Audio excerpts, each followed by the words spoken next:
E aí, gente, beleza? Mais um vídeo aqui sobre Go. A gente vai testar o nosso Update User, então é o penúltimo teste de integração que a gente tem para fazer no nosso projeto aqui do meu primeiro CRUD em Go. E nesse vídeo a gente vai testar um cenário onde a gente vai inserir um usuário no banco de dados, chamar a nossa rota de Update User, buscar o usuário no banco de dados de forma manual também, para ver se foi atualizado e a gente fechar o teste de ponta a ponta no fluxo de atualização de um usuário na base, beleza? Então, vamos pro vídeo.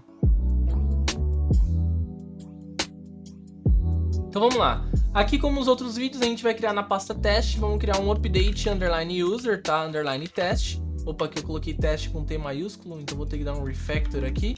Então com agora o teste a gente não precisa novamente criar o teste main, porque o teste main para conectar no banco de dados, o find user já está fazendo isso pra gente, tá? Então como a gente está todo mundo utilizando o mesmo pacote, a gente pode reutilizar o teste main, tá? Só pode ter um pro pacote. Então nesse caso a gente vai sempre criar um container de MongoDB por teste, para todos os testes de integração do nosso projeto. Desse jeito fica mais performático aqui o nosso projeto, mais performático os testes e roda mais rápido, né? Porque a gente precisa de menos recursos para isso. Então fica bem melhor do que ficar criando vários containers, beleza? Então no nosso update user eu vou criar aqui uma função test update user, tá? Então a gente vai criar aqui um test update user que vai vir a partir de t testing.t, beleza? E aí a gente vai copiar praticamente tudo, né, nesse caso. A gente vai copiar primeiramente nosso delete user aqui, que a gente vai copiar, nesse caso, a forma que ele insere o usuário no banco de dados, tá? Então aqui eu vou copiar todo o http test.recorder, o get in context, vou importar aqui o contexto, tá? Então ele vai inserir um usuário na collection test user com essas informações aqui. O nome do usuário eu vou mudar aqui, vou colocar, por exemplo, old underline name, tá? Qualquer nome aqui nesse caso.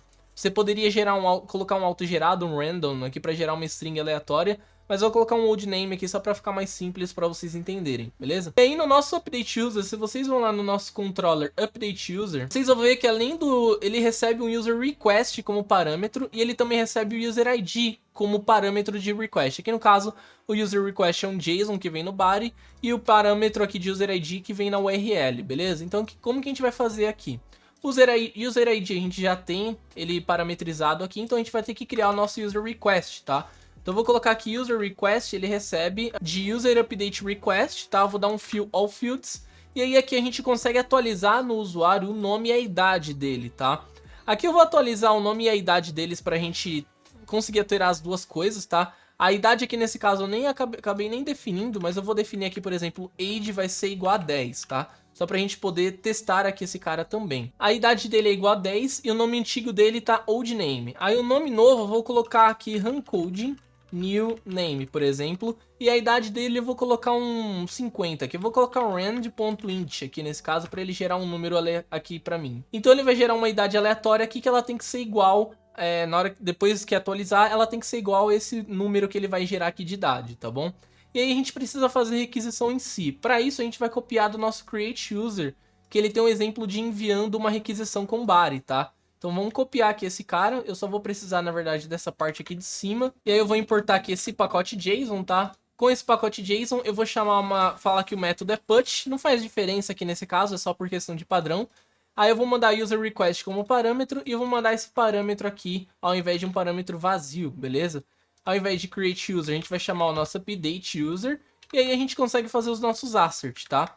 Só que antes a gente precisa ir no banco de dados de novo para procurar esse usuário agora, beleza? Só que a gente pode fazer o seguinte, um assert.equalValues, e a gente pode verificar se no momento, pelo menos, o status de resposta é status ok, tá? Então eu vou colocar aqui que o status ok é o que eu espero a partir de recorder.response, ou result nesse caso, status code. O primeiro assert é esse, tem que dar certo essa requisição. Se der certo, a gente vai continuar agora o nosso código, tá? E aí a gente vai no nosso delete user de novo. A gente pode ir no create user mesmo, e no create user a gente vai ter o entity procurando o usuário no banco de dados de novo, tá? Então vamos copiar esse cara, vamos colar aqui embaixo.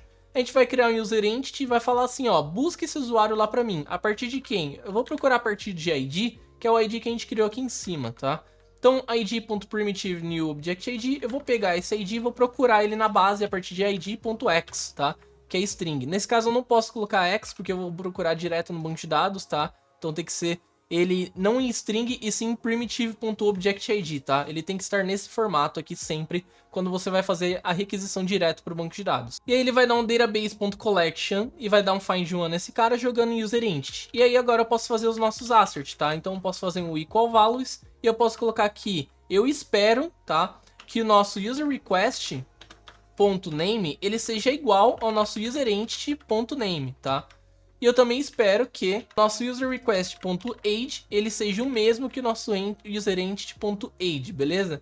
Então ficaria mais ou menos assim o teste. Vamos rodar agora, vamos ver se está dando certo, né? Então aqui ele falhou no teste falando que barrou na validação de age, tá? Porque a idade ela falhou na tag mínima. Então ele gerou algum número inteiro aqui nesse caso que é menor do que o valor que a gente esperava que ele gerasse, tá? Então vamos colocar aqui no nosso random para ele ter um mínimo aqui de idade para ele poder gerar, tá? Então a gente pode fixar aqui um valor para ele não ter problema também, fica mais fácil, tá? Vamos colocar aqui, por exemplo, um número 100, e aí tem que ser igual da mesma forma. Funcionaria do mesmo jeito, ou você pode utilizar randômico. O problema do randômico é que ele pode gerar um número que vai falhar na sua tag ali de mínimo, né? Então vamos colocar o GoTest novamente. E passou agora nesse caso. O problema era que ele gerou um número de menos 109, se você ver aqui. E obviamente vai falhar na nossa validação, tá? Ou então você pode colocar aqui por exemplo, um rand.uint, tá? Ele gerar um uint aqui nesse caso, ele em tese funcionaria, porque ele não vai gerar número negativo. Então continua passando bonitinho aqui, ele vai gerar em cache, né?